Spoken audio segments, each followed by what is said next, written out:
and welcome to CIO News, Voice of CIO series. I'm Khushbu Soni, your host for the broadcast and a contributing editor at CIO News, where we write about business strategy and boardroom issues for technology leaders.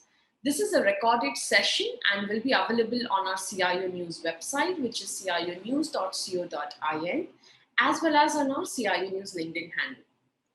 Let me introduce my guest for today. He is Prateek. Prateek is the head IT initiatives at Century Plywoods India Limited.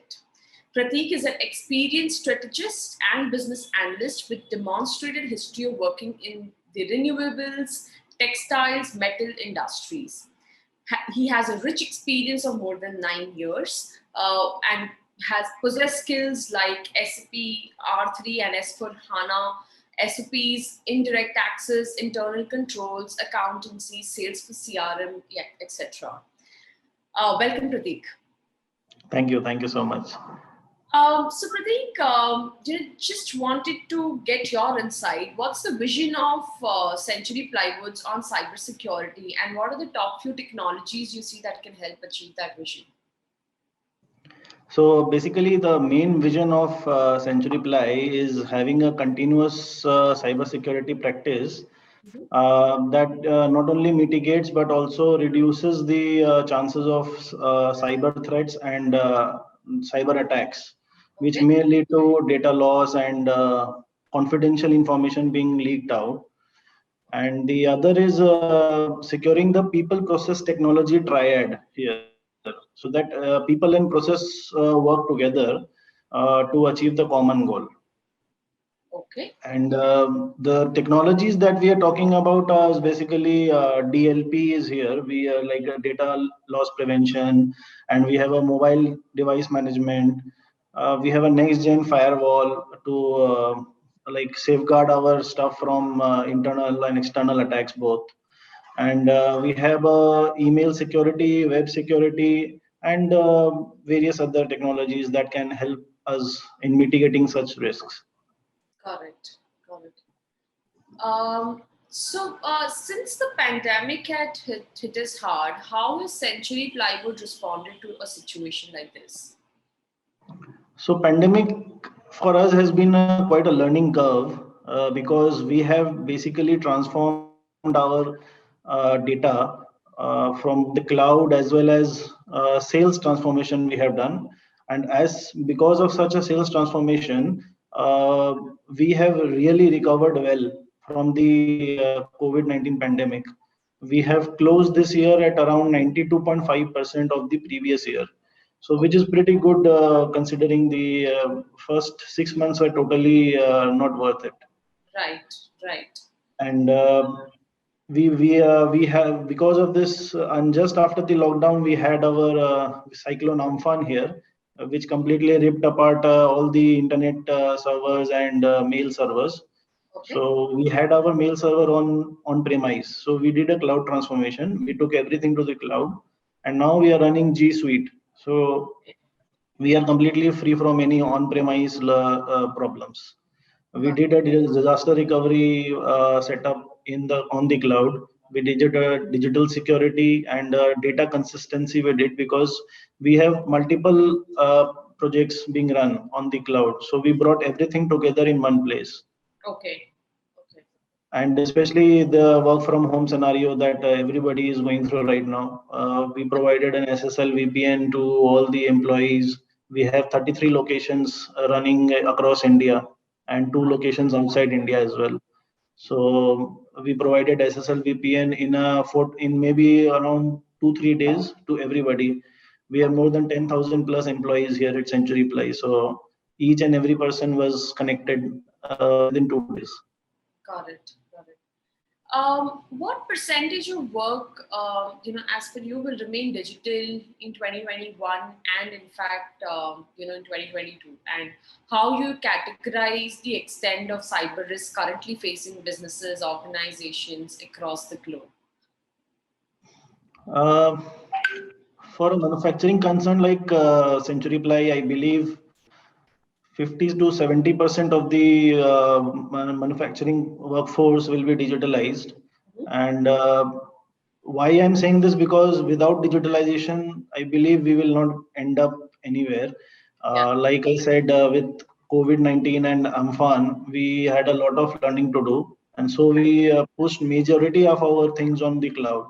Yeah. So, and now, since I am here, my role will be to automate and automate every single process here, Yeah. so that there is very less manual intervention and quicker results that comes out of it. And I believe the extent of cyber risk, like you said, is very severe. It can be any ransomware, malware attack. Like our mail server was attacked by a ransomware. So our mail server completely crashed, and we then took the decision to put it on G Suite, Okay. Google Suite. So those who are not yet on that path must like choose for that option. Absolutely. And what does the future of work look like? And what technologies, like you said, robotic is one of them. What technologies do you see as a way forward?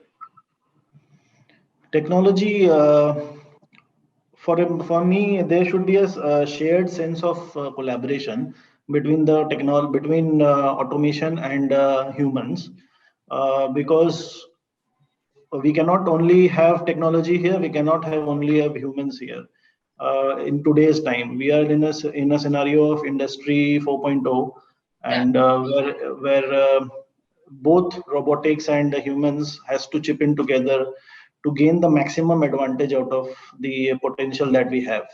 Correct. And basically, the way forward is definitely automation, and we have tried to build up an intelligent plant framework now. Yeah. What we did is, from a single dashboard, we have uh, completely automated the machineries, as well as taking the data out of that machines. So there's no manual intervention as such. So Got we can reduce any kind of maintenance efforts. We can reduce any errors that are coming out of the machines. it. So we have totally saved around 15% of our production losses just from this intelligent plant framework. That is good. And we are building up a predictive analytical layer over an artificial intelligence platform Okay. that can help us in generating the demand through that sales transformation, of course. And we are also, since we are a very B2C company, and we have many brands under our Yeah. portfolio. Yeah. So what we have done is we are trying to get into an augmented reality situation where you can just see our products in a real life situation. Right. Right. I think that's going digital actually. That's like Yes. maximum digitalization. Awesome. Awesome.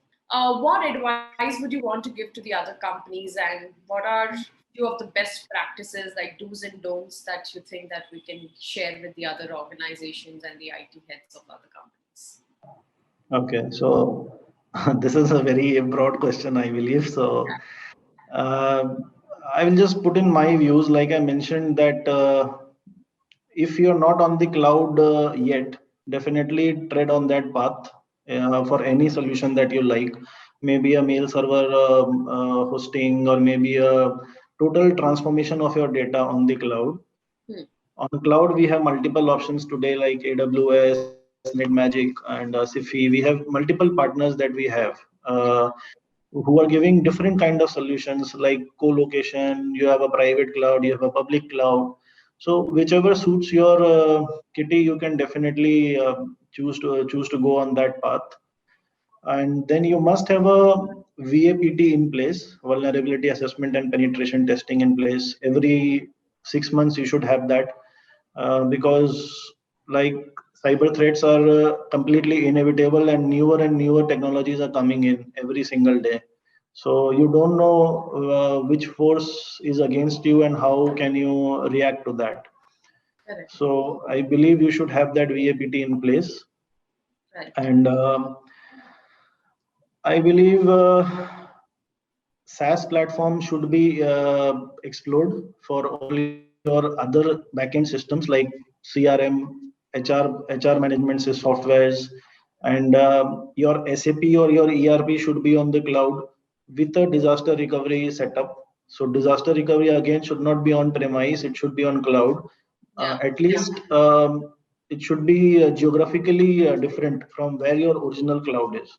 Right. So this is where it is important, and like we are also looking after Google Analytics. It's a free service from Google and for marketing automation, and Google has got very good tools like Google Suite is one such, wherein you can completely replace your Microsoft 365 softwares like Excel sheets, PowerPoints, Word.